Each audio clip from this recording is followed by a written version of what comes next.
Hey there, welcome to LSAT Demon Daily. I'm Ben Olson, that's Nathan Fox. We're the founders of LSATdemon.com and our weekly podcast, Thinking LSAT. We have an email from nobody, anonymous. Hello, I'm wondering if I should do the binding early decision for UCLA for a full ride or just apply regularly and hope they give me good scholarships. Okay, so apparently there's an early decision program at UCLA that also does explicitly comes with a full ride.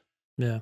I would triple check to make sure that that's a full ride for all 3 years. I would also triple check to make sure that the tuition can't go up during those 3 years. Does your scholarship go up if the tuition goes up? But even more importantly, I would be thinking about the opportunity cost of all the other schools that you might get into.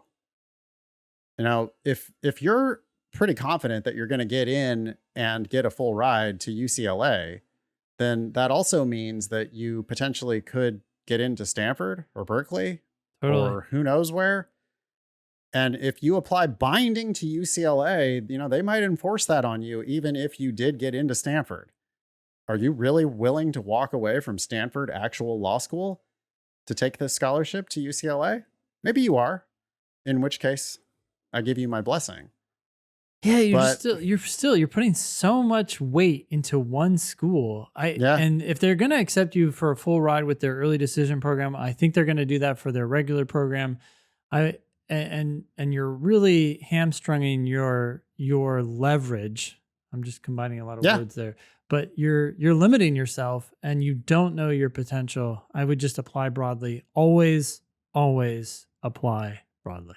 Yeah, and pretty much never apply binding early decision. Yeah. But let's read the rest of this email. It says, I'm applying with a 4.02 and a 173, shout out LSAT Demon, with 2 years of work experience at a criminal defense firm and a standard pre-law resume from college.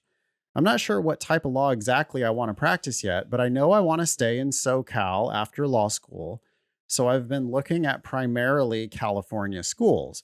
I come from a lower economic background, so I would love to attend a school full ride. Would you recommend that I apply binding ED to UCLA or keep my original plan of applying to 10 to 12 top 20 schools? Original. Thanks. Maybe expand your original to a few more. I mean, yeah. If you get into a great school and it's not in Southern California, you still may think, given how much they're willing to give me, consider, for example, Michigan, maybe it's worth going. A $10,000 stipend can be enormously helpful as you work your way through law school. And you can always come back to California. Well, and you can expand. Like, why are you limiting yourself to 10 to 12 top 20 schools? So UCLA and USC are both in the top 20. I'm sure that those are both on Anonymous's list. Sure. But are you applying to UC Davis? You should be. Davis is in California. You'll be prepared to take the California bar. You're a real good candidate for getting a full ride offer from UC Davis. Davis is a nice place if you've never been there before. Hot in the summers, but it's a nice place. And there's... are you applying to my alma mater in San Francisco? Are you applying to, I don't know, in LA, you've got Loyola, Pepperdine. What about UC Irvine? I don't know. If you're so serious about California, I would apply to all the California schools. And then I would also apply to a bunch of schools that are more like ranking competitors to UCLA. Definitely Berkeley, definitely Stanford with those numbers, because who knows? Those are good numbers. Yeah. I mean, I would apply to just a lot of the top programs because if you get accepted and they give you a good offer, you might not care that they are far and cold. And I'd apply to both Arizona schools. Yep. I think you need to be applying to more like 20 schools and then just let the offers come pouring in. But if you apply binding, I don't think UCLA is the best school you're going to get into. Yep. And so, are you going to be sad if you, I promise you will be sad if you get into Stanford and you apply to binding to UCLA. That's a disaster.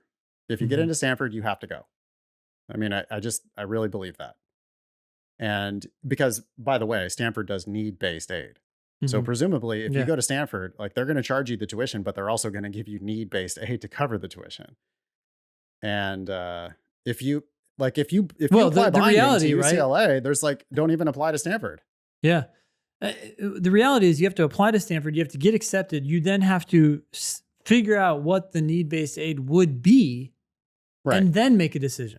Right. So it may not be great, but if it is great, you'd be so sad that you were stuck at UCLA. Yep. Yeah. Based on what I know about Stanford, it's going to be pretty great. They tend to take care of their people. Palo Alto also is a very nice place. Beautiful place. Knows. Yeah. Yeah. Thank you for writing in. Email daily@lsatdemon.com if you'd like to ask us a question or share some LSAT or law school admissions news. Thanks for listening.